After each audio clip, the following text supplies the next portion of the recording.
Hola, soy Iván Carrillo, bienvenido a Los Observadores, el espacio para compartir lo sorprendente que hay en el mundo. El descubrimiento del bosón de Higgs, la llamada partícula de Dios o partícula divina, representa un parteaguas para la física del siglo XXI.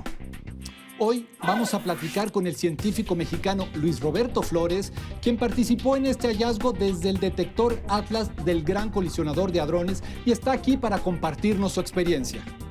Esto es Los Observadores.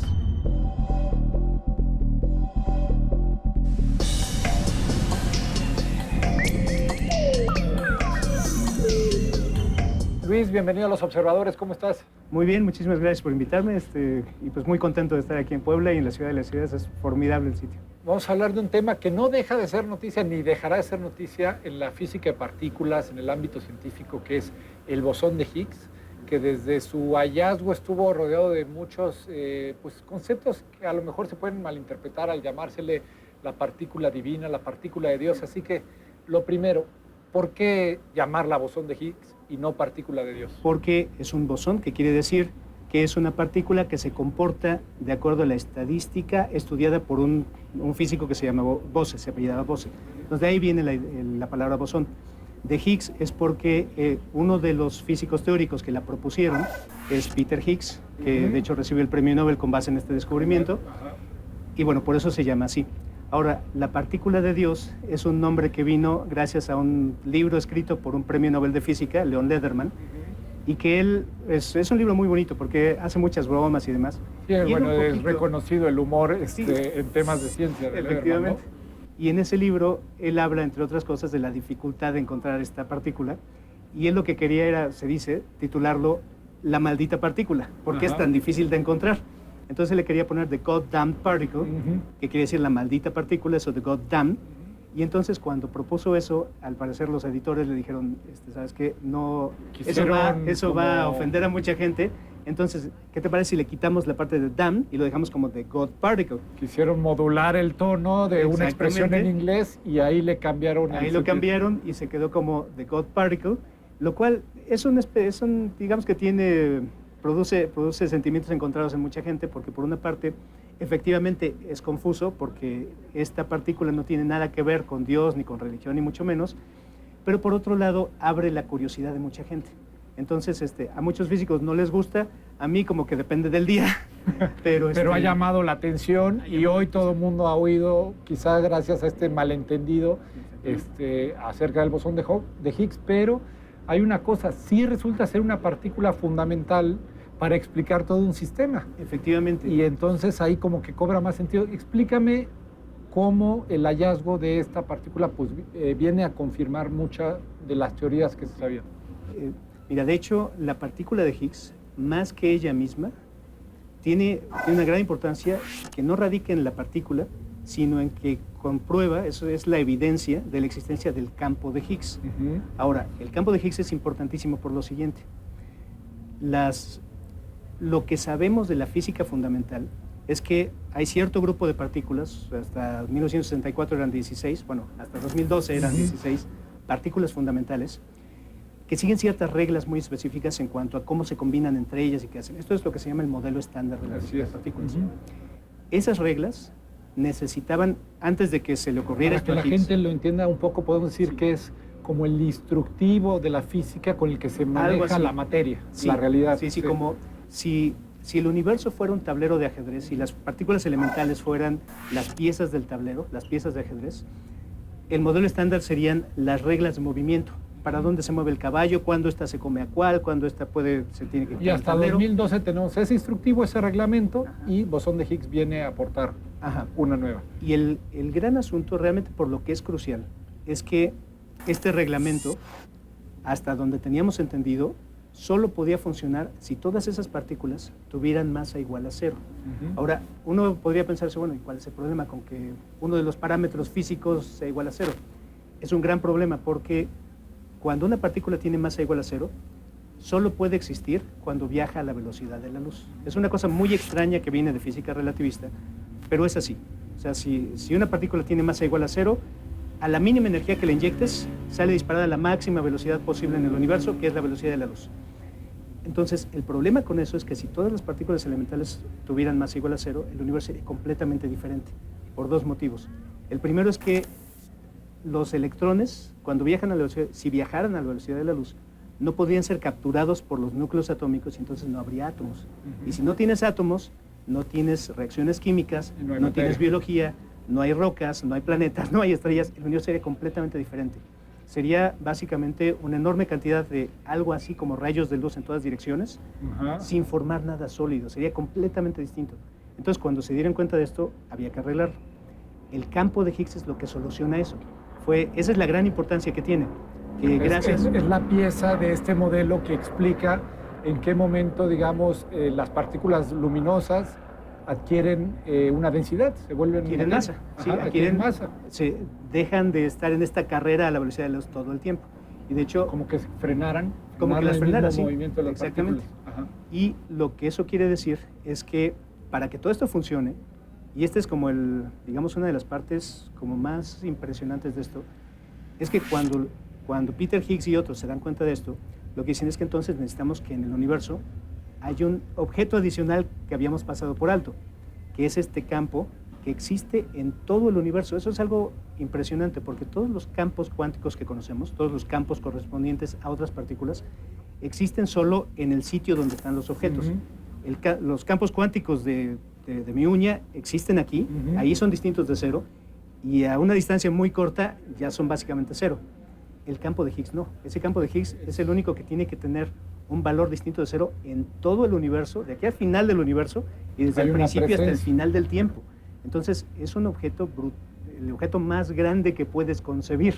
¿Nos va a ayudar este hallazgo del bosón de Higgs a entender entonces la materia oscura? ¿Hay alguna relación? Porque estamos hablando de dos teorías de pronto. Déjame comentar un poquito sobre la materia oscura. Mira, la materia oscura es lo que, y no sé si ya hayas tenido programas sobre la materia oscura, pero puedo comentar algo un poco. Se ha hablado aquí en Entonces, los observadores, sí. Es básicamente la respuesta que tenemos a la hipótesis que tenemos, aunque ya hay muchas comprobaciones de que hay algo ahí, al hecho de que hay muchos objetos en el universo, galaxias en particular, que giran mucho más rápido de lo que la atracción gravitatoria que les calculamos permitiría. ¿Qué quiere decir esto? Si una galaxia, como la vemos, tiene solo la materia que calculo con base en la luz que obtengo, resulta que, y mido la velocidad que tiene de rotación, va tan rápido que esa gravedad no le alcanzaría para mantenerla juntas, se disgregaría. Entonces sabemos que hay mucho más materia de la que podemos ver. Ahora, lo que sabemos ahora ya tenemos muchas más evidencias de la materia oscura, pero sabemos que interactúa muy débilmente con otras fuerzas, pero que interactúa gravitacionalmente, lo cual quiere decir que tiene masa, muy probablemente. Si tiene masa, entonces tiene que tener interacción con el bosón de Higgs, porque el bosón de Higgs interactúa, o es básicamente, otra vez el bosón es la evidencia del campo, y el campo es lo que permite que las partículas tengan masa. De hecho, si me podéis regresar un poco al campo de Higgs, la importancia que tiene ese campo es que solo gracias a su interacción con ese campo que las partículas elementales que conocemos adquieren masa y se vuelven capaces de producir todo lo que vemos. Entonces, es un campo crucial, es un componente crucial de nuestro modelo del universo.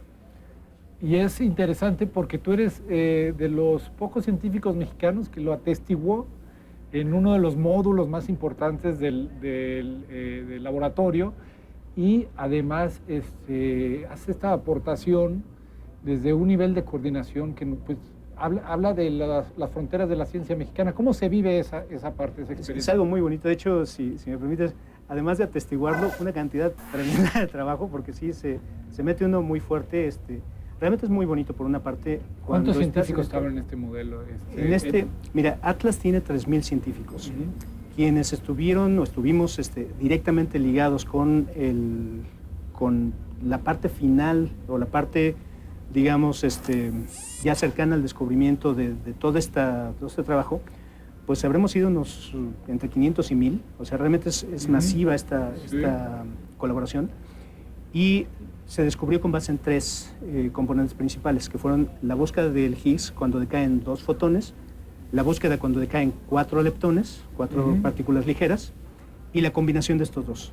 Entonces, en cada uno de estos había entre 100 y 300 físicos en estos grupos, coordinados por 4 personas. A mí me tocó pues, el privilegio y la responsabilidad de ser uno de los 4 coordinadores de uno de estos grupos. Entonces, se vive de manera muy intensa porque hay mucho que hacer, tanto en términos directamente de programación y técnicos, como de coordinación entre grupos. Porque cuando estamos hablando de algo de este tamaño, hay muchísimos componentes que se tienen que hacer por grupos de expertos en reconstrucción de electrones, de muones, de sistemas de potencia, de estadística, de cómputo, y tienes que asegurarte de que todo eso está en sincronía, que no hay alguien que esté utilizando las constantes de calibración de antier cuando este otro grupo ya está utilizando las de hoy, en fin. Entonces, fue una etapa tremendamente intensa ya hacia el descubrimiento, pero que empezó años antes, no fue únicamente la última etapa. Y se vio de manera también como un poquito surrealista.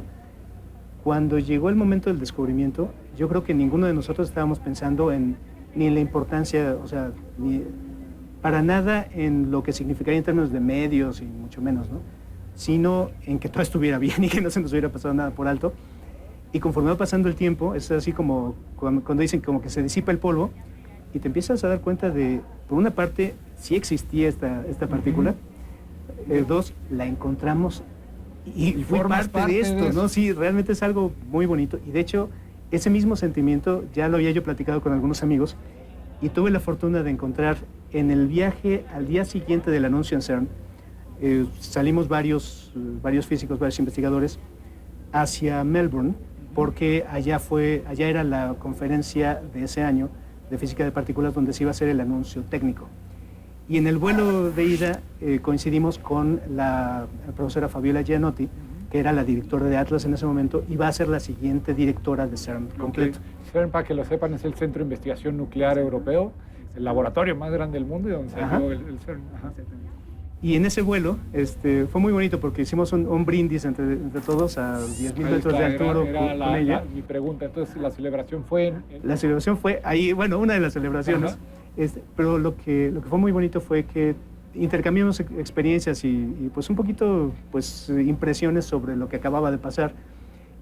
Y fue muy bonito que ella tenía una impresión bien similar, de que pues es que es como que se va disipando el polvo y algo trascendental, algo histórico. Eso y la sensación de que ahora nos estamos asomando a otra etapa de la historia de la física y que nadie habíamos estado pensando en eso antes de que hubiéramos terminado los análisis, ¿no? Antes de eso estábamos todos metidos en el trabajo y de pronto como que estás empezando a levantar la cabeza así del polvo de la Tierra y ya caray, esto va a cambiar los libros de historia, va a cambiar lo que se dice acerca de la física de partículas y ahora sabemos que este objeto impresionante, el campo de Higgs, sí existe y es lo que hace... Iniciará una nueva hora y qué importante haber formado parte de eso.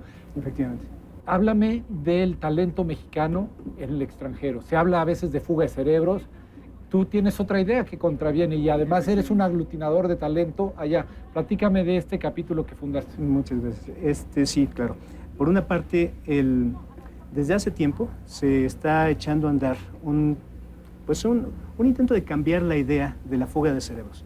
Esto que, digamos que por el lenguaje como que da la impresión de ser un poco negativo, o a algunas personas les produce una idea un poquito negativa de la gente que se va. Y yo creo que muy atinadamente la Secretaría de Relaciones Exteriores pensó en tratar de cambiar eso e inició un programa que se llama la Red Global de Mexicanos Calificados en el Exterior. Antes se llamaba Red de Talentos Mexicanos en el Exterior. El programa tiene como 10 años buscando proveer, digamos, un esquema, ayuda logística y darles apoyo a los mexicanos que desde fuera queremos apoyar el desarrollo en México. Entonces, eso lo que ha hecho es que se funden grupos de mexicanos en distintos países o ciudades. Cada uno de estos grupos se llama capítulo. Y entonces a la fecha hay 42 capítulos de la Red Global de Mexicanos en el Exterior. Y en Suiza no había uno y fundamos el capítulo, yo soy el presidente y fundador del capítulo Suiza-Liechtenstein de esta red. Entonces la idea es pues básicamente aglutinar mexicanos que tengan muchas ganas de hacer algo por México y hacerlo. Entonces hay intentos, lo que hacemos es proyectos de desarrollo tanto en el sector social como en emprendimiento, como en apoyo a la educación y a la investigación. Yo te agradezco muchísimo habernos contado esta experiencia aquí en Los Observadores. Muchísimas gracias a ustedes también. Gracias. Los Observadores, el espacio para compartir lo sorprendente que hay en el mundo.